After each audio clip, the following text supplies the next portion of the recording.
Hi, I'm Dahlia Lithwick, host of Amicus, Slate's podcast about the courts and the law and the rule of law and the Supreme Court. And it is Opinionpalooza season here on Amicus. There are about 36 decisions coming our way over the next few weeks. We're going to find out whether adjudicated domestic abusers have the right to bear arms, whether the Fifth Circuit is going to replace the FDA to do abortion drug approval, and if coup-prone presidents are truly above the law. We're also going to find out whether pre-viability fetuses have more rights than their reproductive hosts, we call them women, and whether federal agencies can even exist. All that and more.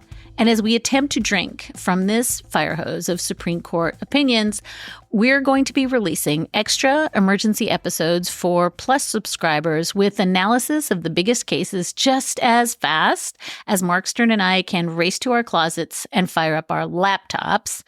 So our first emergency Opinionpalooza episode concerns not the New York Times reporting from Wednesday night that the Alitos had a second insurrection-adjacent religious extremist flag flying over their vacation home this past summer, and that the Democrats are responding to that news with strongly worded letters again. Nope. The real emergency is the 6-3 decision handed down Thursday morning in Alexander versus South Carolina NAACP, finding that a lower court ruling that held that South Carolina's congressional map was a racial gerrymander was wrong.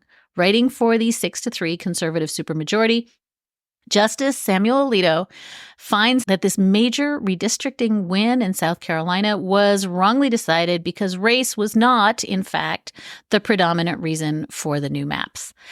The case is now reversed and remanded. It is a very dark day for voting rights. My jurisprudential ride or die, Mark Joseph Stern, joined me to talk about the significance of this decision.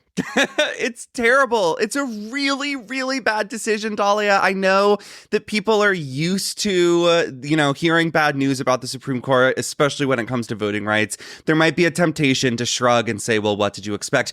But this is terrible. I mean, this is the Supreme Court's conservative supermajority effectively slamming the door shut on claims of racial gerrymandering, as far as I can see, forever, and doing so in a maximally gaslighty way through the majority opinion by Justice Alito, which is so mansplainy it will make your eyeballs freeze over and pop right out. So we can dig into it, but I just want people to keep in mind that, what we are describing here, this is not just another sort of normal, it's a blow to voting rights. It's the next step in the Supreme Court's march toward autocracy, whatever. This feels like the end of an era. This feels like the end of federal courts being able to adjudicate racial gerrymandering claims. I just think it's over now. Yeah, and we're going to talk in 1 second about the sort of long progression of doctrine that got us away from this and back into this. But I first want to apologize for my joke. You can hate the flag and the Alexander decision. I'm okay with hating both. I think you can hate the player and the game. But I do think, Mark, that this is one of those eye-crossingly complicated doctrinal areas that do tend to make people glaze over. It's not just voting rights, it's gerrymandering, it's not just racial, it's also political.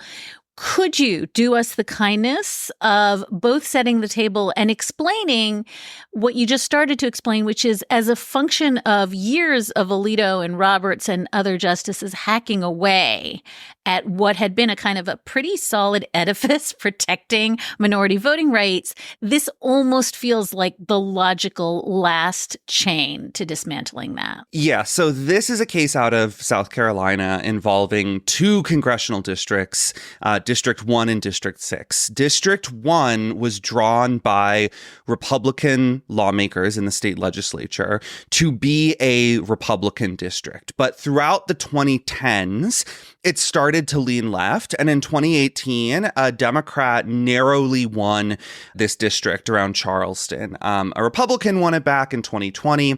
But after the census in 2020, the Republican legislature came in and said, we really don't like that this district, District 1, is suddenly competitive for Democrats. And we notice that there are a lot of Black residents there, and they tend to vote for Democrats. So what we're going to do is shift out a bunch of these Black residents who are voting for Democrats into this other district that's already deeply Democratic and heavily Black. That's Jim Clyburn's district elsewhere in the state.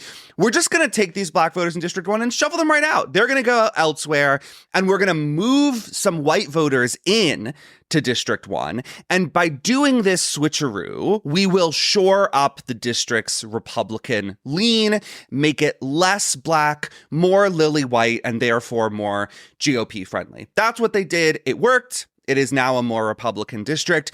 But voting rights advocates who are victims of this targeting filed a lawsuit alleging that the state legislature had violated the 14th Amendment's Equal Protection Clause by using race as a predominant factor in the redistricting of this area. A 3-judge district court heard lengthy arguments over this case, saw lots of exhibits, heard lots of witnesses, really dug deep in, and found that, yes, indeed, race did predominate. The state legislature might pretend that it was only caring about partisan politics, but what it really did was pluck these individuals out because of their race and treat them differently by sorting them on the basis of their skin color. Then that was unconstitutional. So the 3-judge district court said the map was unconstitutional. And on Thursday, the U.S. Supreme Court reversed that decision, rubber stamped the map, and said racial gerrymandering now, racial gerrymandering tomorrow, racial gerrymandering forever.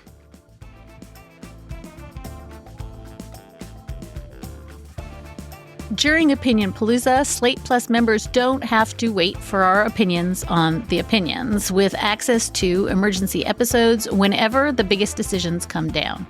If you are not a subscriber, go to slate.com/Amicus Plus to join, or if you're listening in Apple Podcasts, click Try Free at the top of our show page. We'll be back on Saturday with this week's episode of Amicus, and we will talk to you then.